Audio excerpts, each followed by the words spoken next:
Welcome back to the Life of the Buddha series. In episode 28, we witnessed a memorable moment when the Buddha explained the old religious tradition. He skillfully cleared up doubts about the origin and role of outstanding disciples like Mahakassapa. The Buddha was not only a spiritual teacher, but also a great leader. He skillfully reconciled the old and new traditions, helping his disciples gain a clearer understanding of the path of practice. The emergence of Mahakassapa, an ascetic, opened a new chapter in the development of the Sangha. As we move on to episode 29, we will continue to follow the Buddha's journey of preaching the Dharma, where he continues to teach and guide his disciples on the path to enlightenment. Each lecture, each dialogue is a precious gem in the treasure trove of wisdom that the Buddha left for posterity. The Life of Buddha Shakyamuni, episode 29. The story of King Bimbisara and Prince Ajatasattu. The work of propagating the Dharma, like a boat going out to sea, is not always calm. The rapid growth of the number of monks has brought with it many complicated problems. The 300,000 citizens of the city of Rajagaha began to bear the heavy pressure of giving alms every day to thousands of monks, disciples of the Buddha, and also thousands of ascetics and monks of other religions. And among them, not everyone was upright, dignified, had a monk's appearance, and had exemplary dignity. Among the 1,000 disciples of the Venerable Kassapa and some disciples of the Venerable Sariputta and Moggallana, all were saints. They knew, they adjusted themselves, so they automatically dispersed to remote villages in the suburbs. As for the several hundred new monks who came from all directions, among them were many complex elements, who had not yet learned the Dharma properly, and liked to go on alms round in the city because there was a lot of delicious food. They often used rude language, which created a bad impression in the eyes of the masses. Secondly, the jealousy from other religions when the Buddha and his congregation were respected by King Senia Bimbisara, the royal family, and the royal court. Not only did they take refuge and support them daily, but they also built and donated a large-scale bamboo grove monastery. In addition, somewhere there were also hidden negative seeds in the social aspect. Many people who had jobs and were living normal lives with their families suddenly wanted to become monks, joining the Buddha's congregation despite their wives and children being poor. The following public opinion was discussed through the mouths of many townspeople. The Sangha of the monk Gautama has caused the lineage to die out, families to be broken up, wives to be widows, and children to be orphans. Not only did this monk bring with him 1,000 top-knotted ascetics, 250 disciples of Sanjaya, hundreds of people of mixed caste, but also the most noble men of Magadha also left their families to live under his guidance. Then, not only did they slander the bald-headed monks, some intellectual even created a nursery rhyme and taught it to children to sing, teasing the monks from street corner to street corner. The one from that ancient city, the master wise and kind, he leads the mendicant's humble path with truth and peace aligned. He guides a faithful gathering with gentle, steady hand, who knows who else may still receive the vows his words command, who feels the power of his grace, the monk's pure-hearted might, to follow on this sacred way and seek the path of light. Hearing the above incident, the Buddha taught that there was no need to worry about such sarcastic words. They usually do not last long, so be patient. As for the nursery rhyme, seeing that the words were also very mildly sarcastic, the Buddha suddenly smiled and immediately recited a verse. The Supreme Ones share the truth, and guide by Dharma's light, with boundless wisdom, virtue strong, they lead us through the night. Who dares to envy their pure grace, or doubt their steady way? The wise mendicants lead us on by Dharma's truth each day. With strength of heart and gentle hand, they show the path ahead. Through wisdom deep, they guide our steps, where truth and peace are spread. The young monks were so interested in the verse that they quickly spread it outside, and just as quickly, children everywhere enjoyed singing it, so the old nursery rhyme was immediately neutralized. And the criticism, after a while, also disappeared. Perhaps partly due to the prevention of King Senia Bimbisara and the royal court, partly thanks to the elders Arahant Kondanya, Asaji, Yasa, the three Venerable Kassapa, Mahakassapa, and especially Sariputta, Moggallana, with the permission of the Buddha, continuously opened classes to teach about speech and conduct, the 4 dignified manners, and to bring the new monks into order. By the way, the Buddha also told Sariputta to pay attention to the less educated or uneducated people. Lacking basic knowledge and education, they were often impolite, unqualified, and unbehaved while going on alms round. At the request of the great disciple, the Buddha promulgated a number of related precepts. For example, the rules of polite, courteous, and modest behavior towards everyone. The way to go on alms round or receive food must maintain the silence of a saint. The new monks must know how to obey and respect the teachers, and must have certain duties towards the teachers, such as taking care of their clothes, washing their alms bowls, cleaning their seats. Besides, the most effective thing is that Venerable Sariputta did 3 more things. First, during the rainy season retreat, the king, the royal court, merchants, and donors, in addition to offering daily food, inviting them to their homes to place alms bowls, can also offer rice, beans, sesame, oil, flour, sugar, tubers, vegetables to the monks. Then some white-robed lay people will help cook and place alms bowls for the elderly elders, the sick, or the monks who are busy with many tasks in the monastery. Second, divide into groups to go begging for alms in the city or villages to prevent arbitrariness or relieve pressure in one area or village. Third, divide into groups to be on duty every day: the garden committee, the walking path, the toilet, the bathroom, the hut, the committee that cleans, arranges, sets up the lecture hall, the seats, the oil lamps, welcomes visitors from all directions or donors from all over, the committee that maintains the food warehouse, takes care of, supervises the kitchen, prepares food to serve the regular staff. In addition, Venerable Sariputta was also thoughtful, changing the attendants serving the Buddha. The monk Nagita replaced the monk Nagasamala, looking for attendants for the elders Kondanya, Asaji, Kassapa. Indeed, with the heart and wisdom of the great disciple trusted by the Buddha, the order and discipline of the bamboo forest monastery reached a new height. People from all over the place, when visiting the bamboo forest, could not help but praise and admire the organization and discipline of the congregation. The sarcasm and slander no longer existed, but on the contrary, the reputation of the Buddha and his congregation spread even further and wider. King Senya Bimbisara often came and went. He did not bring many people. Only 5 or 7 guards accompanied Queen Videhi and Prince Ajatasattu. The king said that he missed the Buddha and the Holy Assembly very much, and always wanted to listen to the Dharma. The life of a king was not peaceful and happy, always busy and always alert, on guard against this and that, this person and that person. The other day, the king seemed to intentionally entrust Prince Ajatasattu to Venerable Sariputta to teach, because the future of the country depends on the character and virtue of the human ruler. But when the king took the prince for a walk, Queen Videhi confided to the Buddha. The disciple was very worried because of the previous prophecy of the Brahmins when the child was still in the womb, named Ajatasattu, which means unborn enemy. The thing is, since the time of the child's conception, the disciple suddenly had a strange craving for a few drops of blood from the king's right hand. The craving made him pale and yellow, but he did not dare to say anything. After being questioned repeatedly, the disciple had to confess.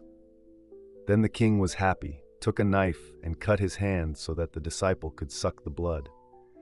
The disciple intended to kill this child, whether it was still in the womb or after it was born, but the king firmly refused.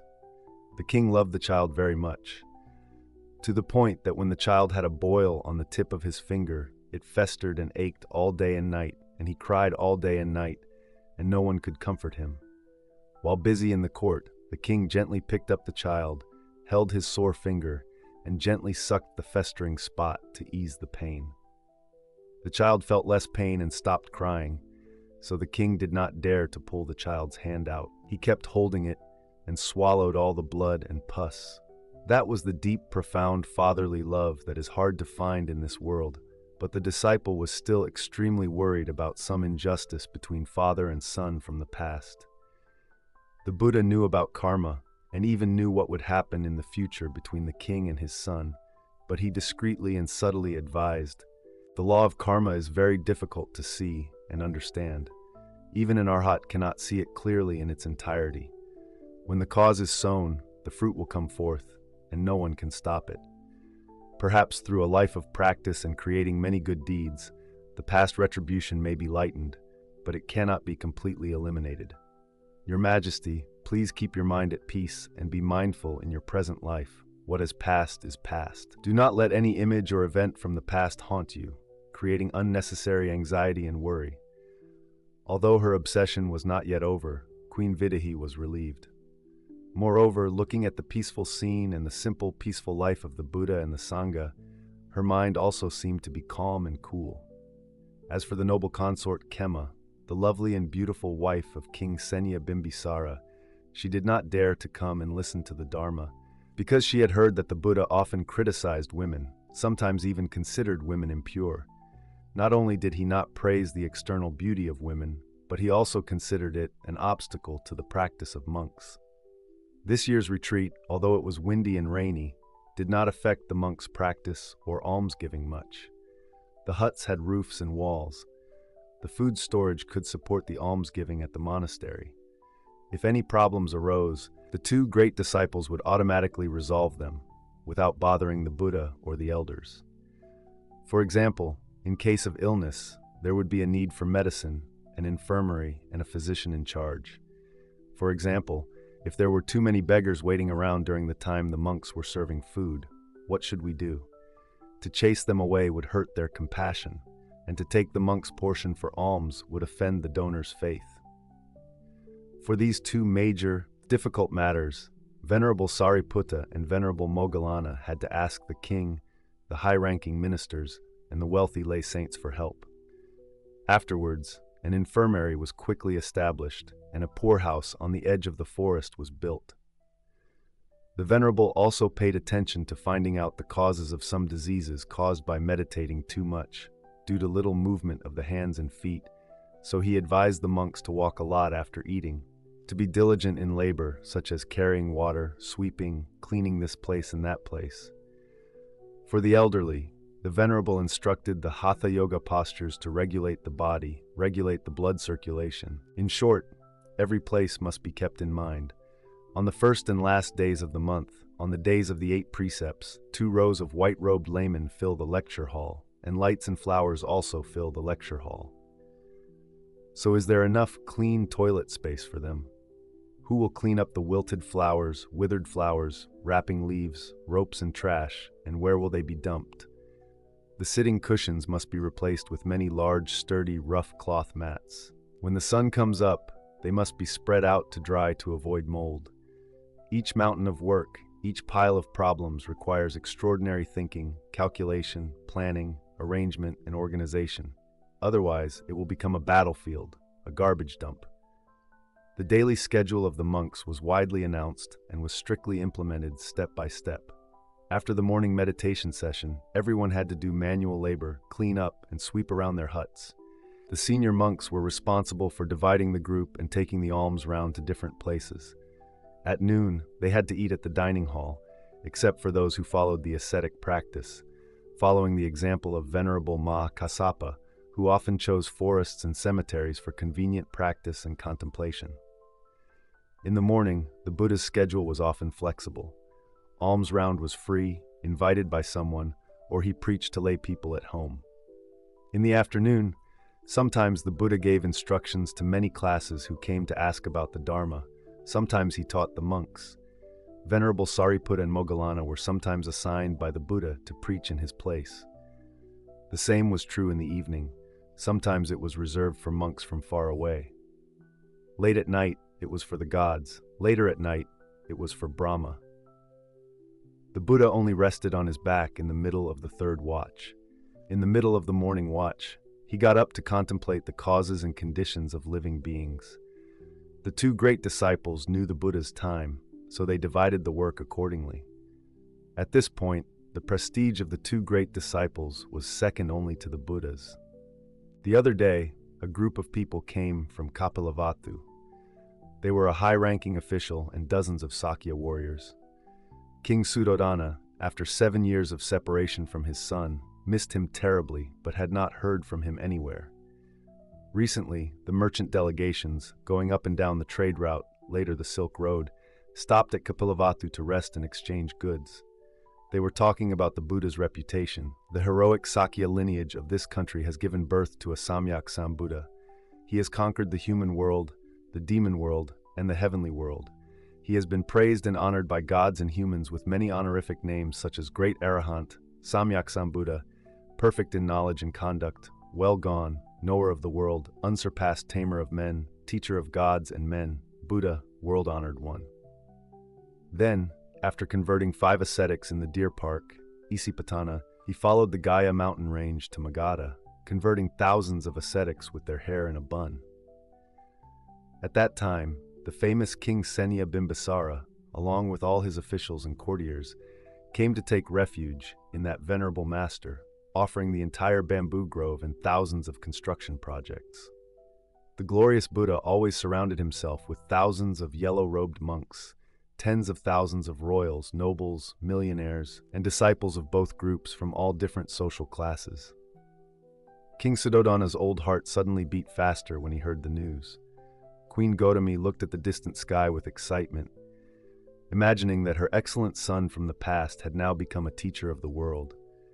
Princess Yasodhara felt sorry for herself, tears streaming down her face, even though she had many times controlled her emotions, sacrificing her small happiness to let the prince fulfill his dream of seeking the truth. Hearing the good news, everyone was happy and anxious in their hearts. The trace of that wandering bird had now been found by his loved ones. So King Suddhodana immediately sent a delegation, including a high-ranking official and dozens of soldiers, to the capital Rajagaha, the Bamboo Grove Monastery, to express his wish that the Buddha would return to visit his long-lost homeland. Arriving at Truklam, the delegation found it difficult to contact the Buddha because he was always busy teaching the monks, the 2 rows of lay people or the delegation's guests. Curious, they did not understand what the Buddha was preaching, that everyone respectfully and attentively listened to from class to class. Thousands of monks, in order, discipline, and solemnity, listened to the Dharma without a single cough or a single clearing of the throat. All seemed to be immersed in a strangely peaceful state of meditation. The high-ranking mandarin and the group of soldiers sat quietly listening. It turned out that they were also fascinated, listening in the morning, listening in the afternoon, and even listening at night. The Buddha knew what was happening, but he did not say anything.